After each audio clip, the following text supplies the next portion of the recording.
தந்தை, மகன், தூய ஆவியின் பெயராலே ஆமென். கிறிஸ்து இயேசுவுக்குள் பிரியமான என் அன்பு சகோதர சகோதரிகளே,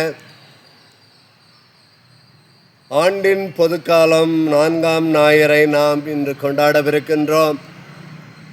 இந்த 4ஆம் ஞாயிறை நாம் கொண்டாடுகின்ற இந்த வேளையில் மத்தேயு நற்செய்தி 5ஆம் அதிகாரம் 1 முதல் 12 வரை உள்ள இறைவாக்கை நான் உங்களோடு பகிர்ந்து கொள்ள ஆசைப்படுகின்றேன். இயேசு மக்கள் கூட்டத்தை கண்டு மலை மீது ஏறி அமர அவருடைய சீடர் அவர் அருகே வந்தார். அவர் திருவாய் மலர்ந்து இவ்வாறு மக்கள் கூட்டத்திற்கு போதிக்கின்றார். ஏழை எளியோர் உள்ளத்தோர் பேறு பெற்றோர், ஏனெனில் விண்ணரசு அவர்களுடையது. துயருறுவோர் பேறு பெற்றோர், ஏனெனில் அவர்கள் ஆறுதல் பெறுவர். கனிவுடையோர் பேறு பெற்றோர், ஏனெனில் அவர்கள் நாட்டை உரிமை சொத்தாக்கி கொள்வர். நீதி நிலைநாட்டும் வேட்கை கொண்டோர், ஏனெனில் அவர்கள் நாட்டை உரிமை சொத்தாக்கி கொள்வர். ஏனெனில் அவர்கள் நிறைவு பெறுவர். இரக்கமுடையோர் பேறு பெற்றோர், ஏனெனில் அவர்கள் இரக்கம் பெறுவர். தூய்மையான உள்ளத்தோர் பேறு பெற்றோர், ஏனெனில் அவர்கள் கடவுளை காண்பர். அமைதி ஏற்படுத்துவோர் பேறு பெற்றோர், ஏனெனில் அவர்கள் கடவுளின் மக்கள் என அழைக்கப்படுவர்.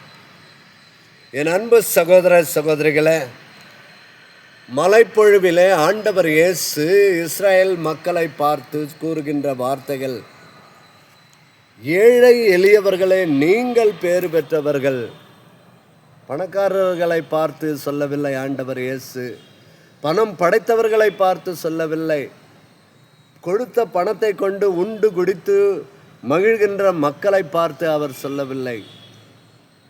ஏழை எளியவர்களே, அனுதினம் கூலிக்காக, தன்னுடைய வயிற்றிற்காக, தன்னுடைய பிழைப்பிற்காக கஷ்டப்படுகின்ற துன்பப்படுகின்ற அத்தகைய ஏழை எளிய மக்களை பார்த்து ஆண்டவர் இயேசு சொல்லுகின்றார். ஏழை எளிய மக்களே பேறு பெற்றவர்கள் நீங்கள் என்று சொல்லுகின்றார். அதைவிட முக்கியமான ஒன்று சொல்லுகின்றார், விண்ணரசு உங்களுக்குத்தான் உரியது என்று சொல்லுகின்றார். என் அன்பு சகோதர சகோதரிகளே, இதோ நாம் நற்செய்தி புத்தகத்திலே வாசிக்கின்றோம். லாசரும் ஐஸ்வர்யவானும் என்ற பகுதியில் நாம் வாசிக்கின்ற பொழுது அந்த பணக்காரனும் இறக்கின்றான், லாசரும் இறக்கின்றான். லாசர் விண்ணகத்திற்கு எடுத்து செல்லப்படுகின்றான். பணக்காரன் நெருப்பில் சுட்டெரிக்கப்படுகின்றான். இன்றைக்கு ஆண்டவர் இயேசு மலைப்பொழிவிலே இதைத்தான் பார்த்து சொல்லுகின்றார். என் அன்பு சகோதரனே சகோதரியே, ஏழை எளிய உள்ளத்தார் கொண்ட ஒவ்வொரு சகோதரனும் சகோதரிக்கும் தான் விண்ணரசு மிகவும் முக்கியம் என்று சொல்லுகின்றார். மீண்டுமாக ஆண்டவர் இயேசு கடைசியாக அவர் சொல்லுகின்ற இறைவார்த்தை, அமைதி ஏற்படுத்துவோர் பேறு பெற்றோர், ஏனெனில் அவர்கள் கடவுளின் மக்கள் என அழைக்கப்படுவர். என் அன்பு சகோதர சகோதரிகளே, இன்றைக்கு நாம் வழிபாடுகளில் கலந்து கொள்ளுகின்றோம். முழுமையாக அந்த திருப்பலிக்கு நாம் செல்லுகின்றோம், முழுமையாக காண முடியவில்லை. காரணம், நம்முடைய உள்ளத்திலே எழுகின்ற போராட்டம், நம்முடைய உள்ளத்திலே எழுகின்ற பிரச்சனைகள், நம்முடைய உள்ளத்திலே எழுகின்ற பிளவுகள், நம்முடைய உள்ளத்திலே ஏற்படுகின்ற துன்பங்கள், துயரங்கள், மனக்கசப்பானவைகள், இவைகளினால் நாம் ஆலயத்திற்கு சென்றால் கூட ஆண்டவர் இயேசுவை உற்று நோக்கி ஜெபிப்பதற்கு நம்மால் முடியவில்லை. தொடர்ந்து நாம் ஜெபிக்க வேண்டும் என்று நாம் நினைத்தால் கூட நமக்கு உள்ளே ஒரு சாத்தான் இருந்து கொண்டு நம்மை துன்பப்படுத்தி கொண்டே இருக்கின்றான். உன்னுடைய கடந்த கால வாழ்க்கையை எடுத்து காட்டுகின்றான்.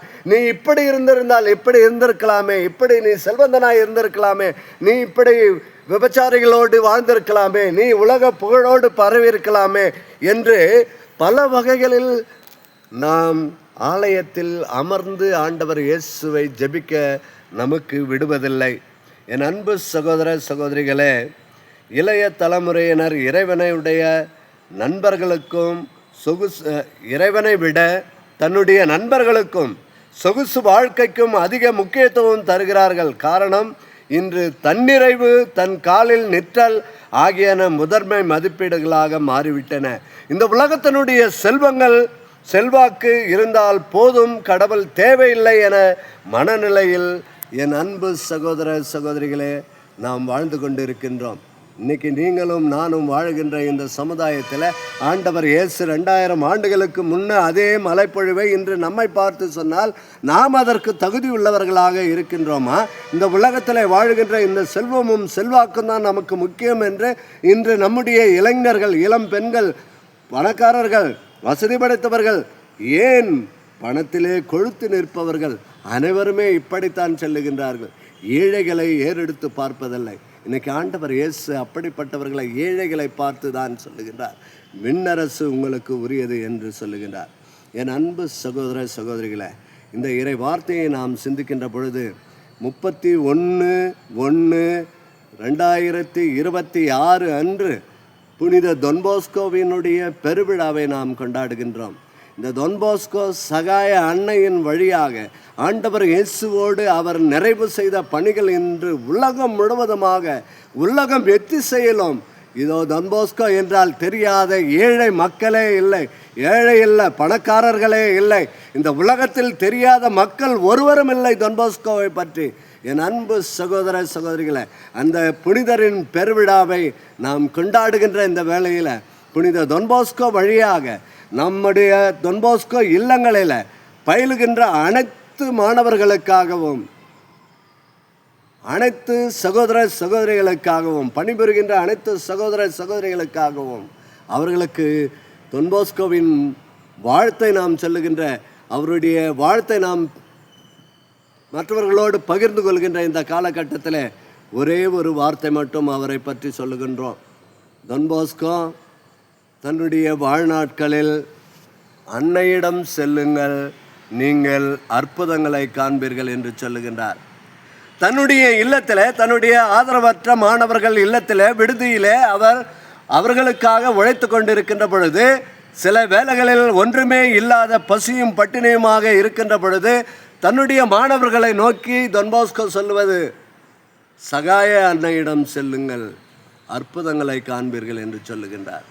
என் அன்பு சகோதர சகோதரிகளை, இன்றைக்கு நீங்களும் நானும், நம்முடைய குடும்பமும், இந்த உலகத்தில் உள்ள ஒவ்வொரு சகோதரனும் சகோதரியும் தொன்போஸ்கோவை அறியாத உலக மக்கள் யாருமே இல்லை. அப்படிப்பட்ட நாம் அன்னையிடம் செல்வோம், அற்புதங்களை காண்போம். தொடர்ந்து ஜெபிப்போமா? எங்களை எல்லாம் படைத்து பராமரித்து பாதுகாத்து வரும் எம் அன்பு தெய்வமே இயேசு சாமி, இதோ மலை பொழுவில் நேர் சொன்ன இறை வார்த்தையை நாங்கள் சுவாசிக்கின்ற பொழுது, இறை வார்த்தையை எங்களுடைய உள்ளத்தில் ஏற்றுக்கொண்டு ஏழை எளிய உள்ளத்தோர், பேறு பெற்றோர், விண்ணரசு அவர்களுக்கு உரியது என்று சொன்ன அன்பு தெய்வமே இயேசு சாமி, நீர் இந்த ஏழைகளுக்காக, எளியவர்களுக்காக, பணக்காரர்களுக்காக, பாவப்பட்டவர்களுக்காக நீர் சிலுவையிலே இறந்தீர். தன்னையே முழுமையாக சிலுவையிலே ஒப்பு கொடுத்தேன். தன்னுடைய கடைசி சொட்டு ரத்தம் வரையிலும் ஆண்டவரே நீர் எங்களுக்காக கொடுத்தீர். இன்றைய நற்செய்தியில் நாங்கள் வாசிக்கின்ற பொழுது ஆண்டவர் இயேசு என்ன சொல்லுகின்றார்? அமுக்கி குலுக்கி நீங்கள் அளந்து போடுங்கள், எந்த அளவையால் அளப்பீர்களோ அதே அளவையால் உங்களுக்கும் அளக்கப்படும் என்று சொல்லுகின்றார். எந்த அளவை ஆண்டவர் இயேசு நமக்கு கற்றுக் கொடுத்த அந்த அளவை என்ன? அன்பு என்ற அளவை, அந்த இரக்கம் என்ற அளவை, சமாதானம் என்ற அளவை, மன்னிப்பு என்ற அந்த அளவை, இவைகளினால் நாம் மற்றவர்களை அன்பு செய்யும் பொழுது, மற்றவர்களை இரக்கம் காட்டும் பொழுது, மற்றவர்களிடம் அன்பு கூர்ந்து அவர்களை வழிநடத்துகின்ற பொழுது ஆண்டவர் இயேசுவினுடைய அந்த அன்பு வார்த்தையை நாங்கள் கடைபிடிக்கின்றோம் என்பதை தொடர்ந்து விசுவசித்து வாழக்கூடிய ஆற்றலை எங்களுக்கு தாரும். எங்கள் ஆண்டவரும் திருமகனுமான இயேசுவின் நாமத்தில் ஜெபிக்கிறோம் நல்ல பிதாவே, ஆமென். தந்தை, மகன், தூய ஆவி நம் ஒவ்வொருவரையும் நிறைவாக ஆசிர்வதித்து வழிநடத்துவாராக. ஆமென். இயேசுக்கே புகழ், இயேசுவுக்கே நன்றி. மரியே வாழ்க.